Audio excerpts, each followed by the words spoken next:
Assalamualaikum warahmatullahi wabarakatuh. Bismillahirrahmanirrahim. Alhamdulillahirabbil alamin. Allahumma sholli ala sayidina Muhammadin.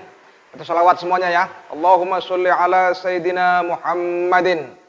Allahumma sholli ala sayidina Muhammadin wa ala alihi wa sahbihi ajma'in. Amma ba'du. Jamaah dimanapun berada, baik di Indonesia maupun di seluruh dunia, pernah dengar nggak apa itu yang namanya iblis? Kita kadang kalau dengar kalimat itu kayaknya serem gitu.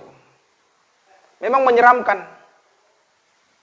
Dan perlu kita ketahui bahwa iblis itu atau setan, iblis sama setan sama gitu ya. Iblis itu punya keturunan.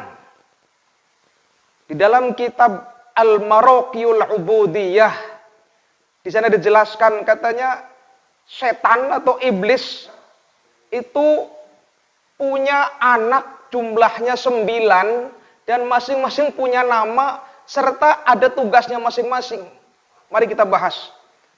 Apakah benar iblis punya anak dan sampai sekarang masih ada dan tugasnya di situ menggoda manusia. Ada masing-masing tugas dan namanya masing-masing. Yang pertama ada iblis yang bernama Walhan. Al-Walhan. Siapa itu Al-Walhan? Huwallazi yuwallihin nas bikathrati isti'malil ma'. Walhan itu iblis yang mengganggu manusia ketika dia sedang berwudu atau mungkin sedang istinja, lagi toharoh, berwudu. Terkadang kita itu kayak ragu, was-was begitu. Sudah basuh muka 3 kali, masih aja basuh lagi. Rasanya masih kurang terus. Basuh tangan juga kayaknya masih kurang terus. Itu ada iblis yang bernama Walhan. Dia tujuannya menggangguin terus. Biar airnya habis terus. Kalau kita menemukan iblis atau menemukan orang seperti itu, sedang dalam kondisi wudhu, terus main air terus. Orang bilang siram aja, dia siram sekalian. Ambil gayung atau ambil air seember, siram biur begitu aja. Agar si Walhan pergi. Sebab itu namanya orang yang was-wasah. Orang yang syak. Itu iblis setan itu. Yang kedua, ada iblis yang bernama Khonzab. Siapa itu Khonzab? Hurufnya kho, nun, zin, ba. Nun, zai, ba. Kho, nun, zai, ba. Khonzab. Dia adalah iblis yang menggoda orang ketika dia sedang sholat. Pernah nggak lihat ada orang sholat? Atau mungkin kita sendiri lagi sholat pas usolli fardhu dhuhri arba'a raka'atin mustaqbilal qiblati adaan makmuman atau adaan lillahi ta'ala takbir Allahu akbar. Ingat ya, tadi kunci motor kemana ya, belum disimpan. Nah, ini ada iblis yang ganggu, namanya Khonzab. Dari tadi sebelum sholat nyariin jarum pentul, ibu-ibu kali biasanya. Pakai jilbab nyari jarum pentul mana. Begitu lagi takbir, habis takbir Allahu Akbar, ingat ya jarum pentul di dompet. Nah, ini iblis Khonzab ngingetin, ada di sana tuh. Di sini kita diganggu sama iblis yang bernama Khonzab. Ada juga yang ketiga, ada iblis yang mengganggu manusia yang bernama Zalanbur. Iblis itu namanya Zalanbur. Siapa dia? Itu iblis yang mengganggu orang ketika orang tersebut sedang berada di pasar atau sedang mengadakan transaksi. Jual beli, barangnya bagus nih, bagus banget nih, sumpah demi Allah, demi Rasulullah. Nggak taunya pas dibuka pulang, ya barangnya sebaliknya. Ini orang yang begini diganggu sama iblis yang bernama Zalanbur. Kurangin timbangan, diganjel pakai apa, biar orang tuh tergiur sepertinya. Ini sangat-sangat membahayakan. Sampai kadang hati-hati kalau kita melihat atau menyaksikan ada orang yang jual beli, dia jualan barang terus sampai sumpah, demi Allah bagus ini demi Allah. Sumpah-sumpah seperti itu hindari. Sebab itu alamat dan tanda orang-orang bohong.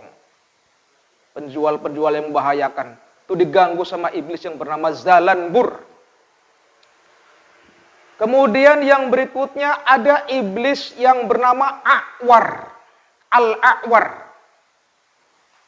Siapa itu Al-A'war? Iblis tersebut itu syaitanuz zina. Setan yang mengajak orang supaya berbuat zina. Berbuat laki sama perempuan ketemu pluk. Digangguin sama si setan tadi yang bernama A'war. Terusin. Caranya bagaimana dia? Dia itu yang fakhu fi halilir rojul wa ajzil mar'ah. Caranya itu setan si A'war niup barangnya laki-laki. Ditiup, pergi tiup. Terus biar tadinya lemes bangun. Tuing. Nah. Lalu si ajzil mar'ah, kelemahan si perempuan juga ditiup. Nah, akhirnya terjadi antara laki dan perempuan yang bukan muhrimnya, kemudian di luar nikah, terjadilah hubungan zina seperti itu. Ini diganggu sama setan yang bernama A'war. Ada juga yang kelima, iblis yang bernama Wasnan. Al-Wasnan. Mohon maaf, kalau ada orang yang namanya Wasnan tidak bermaksud menyinggung. Wasnan, Al-Wasnan. Siapa dia? Itu adalah setan yang mengganggu ketika kita tidur. Syaitanun naum. Mengganggu saat kita tidur. Bagaimana caranya? Ketika kita tidur, kepala kita diberat-beratin, diinjak sama dia, ditindihin. Ditumpangin sama dia, agar kita berat sekali bangunnya, nggak bangun subuh. Agar kita terasa ketika dengar ada as-sholatu khairum minan naum. Terasanya berat banget mau bangun. Kenapa? Sebab ada setan yang nginjak kepala kita, dudukin kepala kita. Namanya setan tersebut Al-Wasnan. Wal ajfan, dan juga dia menutup rapat pelapuk mata kita. Terus ditutup, terus pencet begini terus. Jangan sampai membuka. Sebab kalau membuka, dia akan sholat subuh, akan mendengar azan dan sebagainya. Di sini setan yang bernama Al-Wasnan untuk siap siaga selalu mengganggu orang yang tidur seperti itu. Sehingga berat sekali mau sholat rasanya. Wasnan juga wa yuqidu ilal qubih min zina. Dia itu min zinan. Dia itu seandainya membangunkan juga. Bangunkan sama orang yang tidur nih. Bangun. No, berbuat zina tuh. Tuh. Tuh ada cewek cakep tuh. Pahanya wow dan sebagainya. Tuh. Ituin aja, kerjain aja. Ini bisikan dari iblis yang bernama Wasnan. Ada juga iblis atau setan yang bernama Tabrun. Siapa dia? Tabrun ini nama setan musibah. Setan yang mengganggu orang-orang yang ketika dia ditimpa musibah. Ada keluarganya meninggal dunia. Dia sampai nangis, teriak-teriak. Bahkan sampai membentur-benturkan kepala di tembok. Sampai pingsan. Kadang sampai ngerobek-robek baju kayak nggak rela. Sampai dia itu bisa jadi kesurupan. Bahkan kadang ada bawa golok. Siapa yang coba-coba mengganggu dia akan dibunuh. Ini setan. Diganggu sama setan yang bernama Tabr. Hati-hati. Walat mil khudud. Dia kadang ngeplak-ngeplak pipi dan sebagainya. Seolah-olah nggak rela, nggak ikhlas ketika ditinggal sama keluarganya. Padahal itu sudah termasuk takdir dari Allah Subhanahu wa Ta'ala. Membahayakan yang seperti ini. Iblis itu. Ada juga nama iblis berikutnya yang bernama Dasim. Wah, mohon maaf sekali lagi. Kalau ada yang namanya Dasim, jangan tersinggung. Ini saya lagi bahas masalah iblis. Siapa itu setan yang bernama Dasim? Dia itu nama setan yang tujuannya senantiasa mengganggu orang yang sedang makan. Makan, minum, nggak pakai doa. Makannya sudah siap, disaji, langsung main ambil aja. Nggak pakai baca Bismillahirrahmanirrahim. Allahumma barik lana fima rozaqtana wa qina adzabannar. Nggak seperti itu. Makanya dibantuin sama iblis yang bernama Dasim. Sehingga makannya kayaknya nggak merasa kenyang, padahal sudah sekian piring. Dan si Dasim juga ini masuk ke rumah. Wa yadkhulul manzil illam yusammi inda tu'amih. Ketika tidak membaca bismillah saat mau makan, iblis masuk ke rumah. Mau bantuin orang yang makan tadi. Wa yanamu al-firash wa yalbisu siyab illam takun matwiyatan katanya. Si Dasim juga masuk ke rumah kita, kadang pakai baju kita. Baju kita yang tidak dilipat tuh, tidak digosok, tidak disetrika, tidak dirapihkan, nggak di laundry, masih berantakan, dipakai sama dia.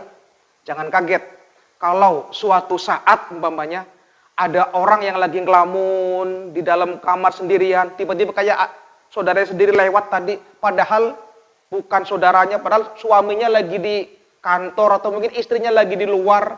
Kok seolah-olah tadi lihat siapa tadi ya? Perasaan suami saya, perasaan istri saya, padahal nggak ada siapa-siapa. Ini yang disebut dalam bahasa iblis tadi namanya Dasim. Kemudian ada iblis lagi, ada sebuah riwayat katanya ya, ada dalam sebuah penjelasan, Dasim juga katanya yas'afi itharotil khisom baina zaujaini. Dasim juga tugasnya dia mengganggu suami istri. Suami istri biar terjadi perceraian, biar terjadi masalah, padahal masalahnya cuma sepele, tapi biar bisa diperbesar, terus cerai aja, terus cerai, terus dikompor-komporin sama iblis terhadap suami istri itu.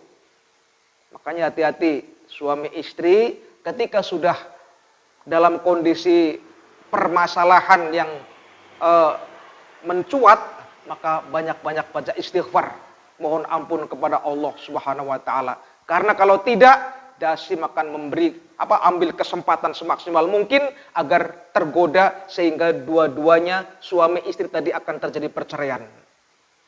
Ini Dasim, setan itu, hati-hati. Di sini maka Rasulullah mengatakan kalau kita lagi marah, lagi emosi, suruh ambil wudhu, buru-buru disiram air wudhu. Sebab marah itu datang dari setan. Setan itu terbuat dari api. Api itu bisa padam pakai air. Kalau kita lagi marah suruh siram air wudhu biar airnya padam. Setannya lari. Insya Allah marahnya hilang. Ini anjuran Rasulullah Shallallahu Alaihi Wasallam. Lalu yang kedelapan ada setan yang bernama Matun. Siapa itu Matun? Dalam sebuah riwayat ada yang mengatakan namanya Masud. Pakai to. Siapa ini setan yang satu ini? Wa huwa suhibul akhbar al-kadhibah yulqiha ala al-siratin nas katanya. Ini setan pembuat berita bohong. Di nge-share postingan katanya di sana ada sesuatu yang mengagetkan. Padahal setelah dicek, hati-hati itu bohong. Ini setan. Dasarnya dari setan, sumbernya dari setan yang bernama Matun atau Masud. Hati-hati kalau kita posting, nge-share hal-hal yang bernuansa bohong dan sebagainya, hati-hati. Itu terganggu juga oleh setan yang bernama Matun atau Masud. Padahal tidak ada dasarnya, summa yujadulaga aslun, tidak ada sumbernya sama sekali. Nggak ada dasarnya, main share-share begitu aja. Kelihatannya karena nafsu, tuh Masud itu bisik-bisikin terus. Dan yang terakhir ada setan yang namanya Al-Abyad. Siapa tuh setan Al-Abyad? Ini setan yang mewakili untuk mengganggu para nabi dan para aulia Allah. Hanya saja kalau para nabi itu mereka diselamatkan oleh Allah Subhanahu wa taala, tidak terganggu oleh setan yang bernama Abyad. Namun kalau yang namanya para aulia, para wali-wali Allah, para kekasih Allah, mereka benar-benar fahum mujahiduna lahu. Mereka benar-benar bermujahadah, sungguh-sungguh agar terhindar dari setan yang bernama Abyad tersebut. Faman salimahullah, faman sallamahullahu faman sallamahullah sallima alaih. Siapa orang yang diselamatkan Allah dari setan yang bernama Abyad tadi di antara para waliullah, para kekasih Allah, maka dijamin orang tersebut selamat dari godaan setan tersebut. Ini yang menjadikan dasar agar kita terhindar dari gangguan-gangguan setan. Baik setan yang namanya khonzab, walhan, tabrun dan sebagainya. Tuh silahkan bisa kita jadikan pelajaran untuk kita. Dan di sini juga pentingnya kita itu untuk senantiasa membaca ta'awudz. A'udzu billahi minasyaitonir rajim. Aku berlindung kepada Allah dari setan yang terkutuk. Hal seperti ini tadi, setan yang jumlahnya 9 tersebut dan berikut nama-namanya serta tugas-tugasnya dijelaskan oleh Asy-Syaikh Al-Imam Husain bin Sulaiman Ar-Rasyidi. Tepatnya dalam kitab Al-Maraqiyul Ubudiyah, Syarah Al-Bidayatul Hidayah, karya Asy-Syaikh Al-Imam Al-Ghazali. Nah, jika ada yang ingin bertanya masalah ini nih, masalah jin, masalah iblis, demit, bongkong dan sebagainya, silahkan bisa tinggalkan pertanyaannya di kolom komentar. Demikian, mudah-mudahan bermanfaat. Wassalamualaikum warahmatullahi wabarakatuh.